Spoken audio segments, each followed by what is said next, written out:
sweating and anxiety and too much energy in the morning because they take their entire pill. So for me, it's always worked the best to split it. Half in the morning and then a quarter and another quarter.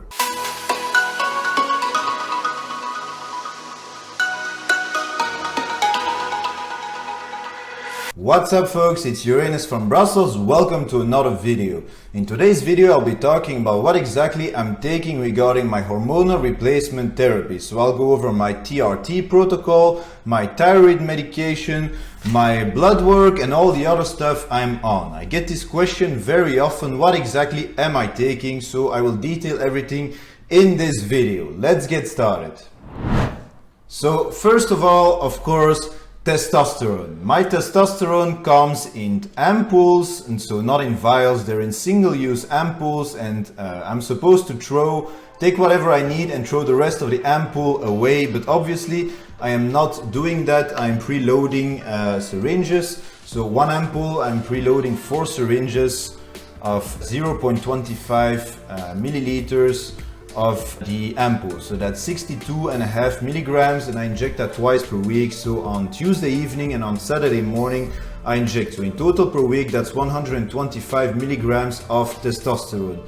I don't buy my testosterone in my own country because here they only prescribe Sustanon, and Sustanon is in peanut oil as carrier oil, and unfortunately I get quite a lot of allergic reactions when I inject that, so I prefer to buy it from another country. This is Testosterone Depot. It's Enantat, it comes in ricin oil, and I have no pain whatsoever when I inject that actually. I buy it in boxes of 10 in a foreign pharmacy with my prescriptions from here. So I'm also using HCG. So as you might know, HCG mimics LH and is the signal that is sent to your testicles to produce testosterone. I'm using rather conservative dosages of Pregnil, actually is the brand, to keep my testicles active and to have some testicular testosterone production. It's also good for fertility. The brand I'm using here in Belgium is Pregnil. It's actually been removed from the market pretty much 1 year ago, but I had quite a lot of stock at home.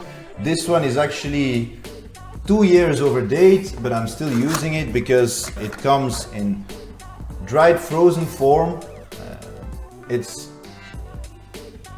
It's pharma grade, of course, because it was bought with a prescription in a pharmacy, and I'm using bacteriostatic water with it, and even though it's overdue, I have no problem whatsoever with it, and I can definitely feel it working. It gives me a little libido boost, and I can definitely feel that my boys down there, they're working, and I have more ejaculation volume too when I'm using HCG. So I've been using HCG right now for the past 8 years, but the first 2 years I was on HCG monotherapy to go through puberty. I actually went through medically induced puberty at the age of 25, almost 26. So the first 2 years I was only on these babies, and then I switched to testosterone replacement therapy and small dosages of HCG. But this one now was removed from the Belgian market and is replaced by Ovitrel, but Ovitrel is much more expensive and I have never used it right now. I'm still on Pregnil, that's overdue.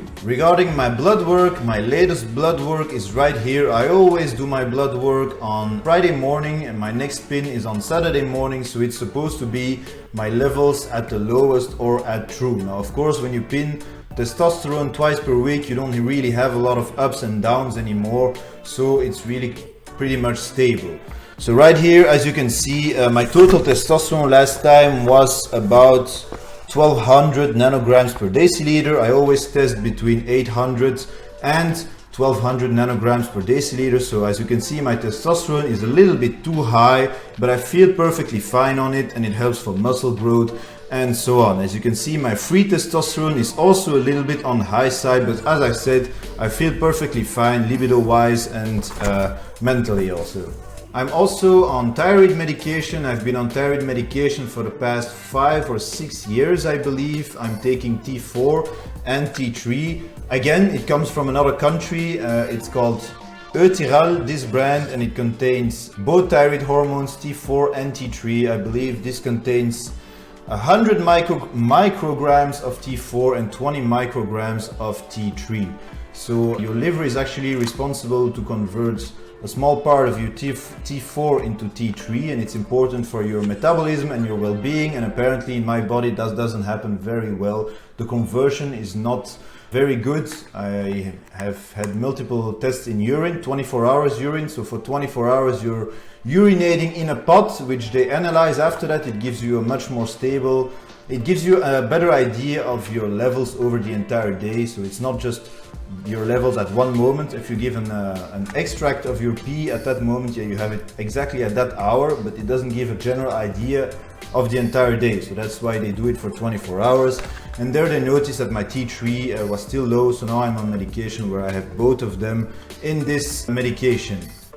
They come in small pills. Usually I take half of my dosage in the morning, straight as I wake up. It's the very first thing I do after kissing my girlfriend. I'm taking half of my thyroid medication pill, then I'm taking 1/4 in the beginning of the afternoon and another 1/4 in the beginning of the evening, usually around 8 or 9 p.m. when I get home from the gym. I take my last 1/4. I developed this protocol with my endocrinologist, and it works the best for me to have energy for the entire day. And some people definitely feel better taking their dosages progressively over the entire day and not everything in the morning. A lot of guys have like a lot of sweating and anxiety and too much energy in the morning because they take their entire pill. So for me, it's always worked the best to split it. Half in the morning and then a 1/4 and another 1/4. Unfortunately, I'm also on Finasteride.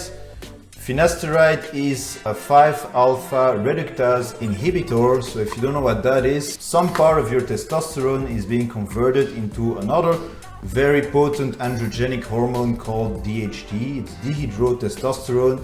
And dihydrotestosterone, if you're sensitive to losing hair, well, that's the one bad guy. That one will make you lose your hair if you are sensitive to male pattern baldness and so on. And since I'm on testosterone replacement therapy for life, I've already been on treatment for like 8 years now. I've noticed the quality of my hair has gone downwards. It's actually looks like shit compared to before. So I decided with my endocrinologist, of course, to hop on Finasteride. Now those pills come in 5 milligram pills. What I do is I just split one pill into 4. It's much less expensive like that. Now being on Finasteride isn't very fun because it removes 70% of your DHT. So your enzymatic activity, the 5-alpha reductase, is reduced by 70%. So you have less hair loss, but also you suffer from having less DHT in your body. I also used to be on Arimidex right here, supposedly to control estrogen. I had a doctor once who prescribed me, I was on TRT, so 125 milligrams per week, and I used to get prescribed 0.5 milligrams 3 times per week. Now I never took that protocol because it's way too strong. I tried like 0.25 or 0.5 milligrams of this, but it doesn't really make me feel any better. And the problem is here in Belgium, you can't really measure your estrogen properly because they don't have the necessary tests here. There's no sensitive estradiol testing. So when you're getting your estrogen tested, it's the same test for men and for women, just the reference range is different. But to measure it for men on TRT, it's not the best here in Belgium. So my estrogen is always flagged as high, but it's not necessarily the case because I can't measure it the sensitive way. So to prevent this, one endocrinologist put me on 0.5 3 times per week. Now I've read a lot of things online, I listened to Derek, to other YouTubers and so on, and I decided to try it out. Much lower dosages, and it didn't do a lot for me. So Arimidex right now, I'm not on any Arimidex anymore. What I used to be on for more than 4 or 5 years is this very expensive box I have in my hand right here. This thing cost 550 euros and it lasted about 75 days. It's called growth hormone. So I was on growth hormone for just about 4 or 5 years, also doctors prescribed by an endocrinologist supposedly because my IGF levels were on the lower side. But right now I'm overcoming a cash flow problem. Yeah, I've been saying that for the past 10 years. But anyway, I'm overcoming a cash flow problem and I had to stop taking growth hormone because it's just too damn freaking expensive with the inflation and so on. I can't afford to spend 7.5 euros per day for 1 IU of HGH. And to be honest, since I stopped, like in the summer, it's now January, I stopped almost 6 months ago, I haven't noticed a lot of differences honestly. So right now I'm not on HGH anymore, but it used to be part of my protocol for more than 4 or 5 years. HGH came in these cartridges that you can see right here, and normally you have to use one of these automatic pens to use this, but I didn't do that. I just put my needle straight into the cartridge and got 1 IU out just like that. But right now it's just too damn expensive to be on growth hormone, and the benefits don't outweigh the costs of like 550 euros for one box, to be honest right now. I forgot to mention I'm paying about 8 euros per ampoules for this testosterone enanthate therapy. So it's 8 euros for 250 milligrams. It lasts me 2 weeks. So 8 euros for 2 weeks. It's quite fine. The thyroid medication I showed you here, the Eutiral, also doesn't cost me a lot of money. I believe it's like 10 euros per month, something like that. Or it's 10 euros for a box of like 50. So it's 1 per day. That's enough for 50 days. That doesn't cost a lot. Finasteride, I think a box of 100 like this, it costs like 80 euros. But 100, one tablet is like for 4 days, because I split them in 4, so it's 80 euros for 400 days. So it's not a lot of money. Arimidex also, I don't think I'm paying anything for Arimidex here in Belgium, but I'm not using it anyway now, so it's not very necessary. Pregnil, the cost of Pregnil back in the days where it was still available here in Belgium, a box of Pregnil was not expensive at all. I believe I paid like 10 euros for 3 vials.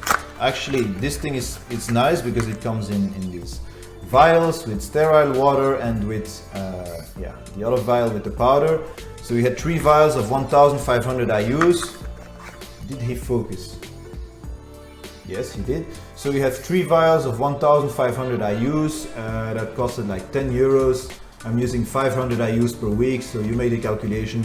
It's not that expensive at all. I heard Ovitrel, the new, well, the only available HCG brand now in Belgium, costs like 550 euros for 1 pen. It already comes pre-mixed. I'll have to check that with my endocrinologist the next time I'm going. Alright, so that was just about what I'm taking regarding my hormonal replacement therapy. TRT, of course, these bad boys are the most important part of all of my HRT. This and the thyroid medication. The growth hormone, the Finasteride, the Arimidex, I could let all of that go and just go to the basics of just TRT and thyroid medication. I'll make another video of why I'm using insulin syringes and not the intramuscular harpoons you normally find in pharmacies right here. Alright, I hope the video was informative for you guys. Be sure to leave me a comment to support my channel. Don't hesitate to ask me questions. I read every single comment possible and I try to always answer. I'll catch you on the next one. Thank you for watching. Uranus out.